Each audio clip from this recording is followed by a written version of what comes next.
राजनीती न्यूज चॅनलमध्ये आपल्या सगळ्यांचं स्वागत आहे. आज आपल्यासोबत माजी महापौर आरिफ शेख आहेत, जे काल काँग्रेसचे नेते होते. शौकत पठाण यांनी एमआयएम मध्ये पक्ष प्रवेश केलेले आहेत. काय सांगाल सर, काय कारण एवढा टोकाचा पाऊल उचलला?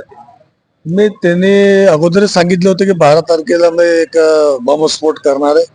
त्या हिशोबाने त्यांनी ते गुपित ठेवून एमआयएम मध्ये प्रवेश केला. तर त्यांची इच्छा आहे.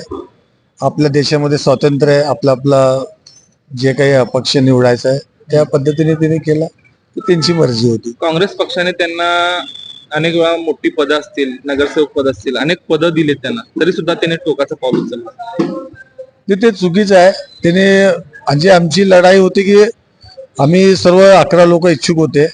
तर त्यामध्ये शौकत पठाण ही म्हणजे फिरदौस पटेल होत्या. तर ते नाराज होऊन ते अशी भूमिका घेतलेली, अशी भूमिका घ्यायला नको होतं.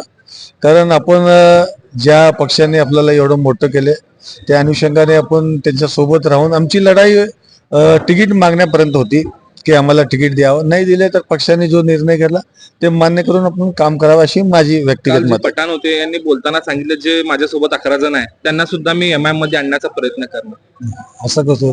ते त्यांची इच्छा होती. त्याने बोलले आम्ही कोणी एमआयएम मध्ये किंवा कुठल्याही पक्षात किंवा कुठल्याही पार्टीत जाणार नाही. आम्ही आमचे जे चेतन नरोटे आहे, काँग्रेस पक्षाचे अधिकृत महाविकास आघाडीचे ते उमेदवार आहे आणि त्यांच्या पाठीशी राहून आम्ही त्यांना निवडून आणण्याचा प्रयत्न करणार. तर या ठिकाणी आपल्यासोबत माजी महापौर आरिफ शेख होते. त्यांनी बोलताना आपल्या मनातील जे भावना आहेत ते व्यक्त केलेल्या आहेत. राजनीती न्यूज चॅनलसाठी मी फयाज शेख, सोलापूर.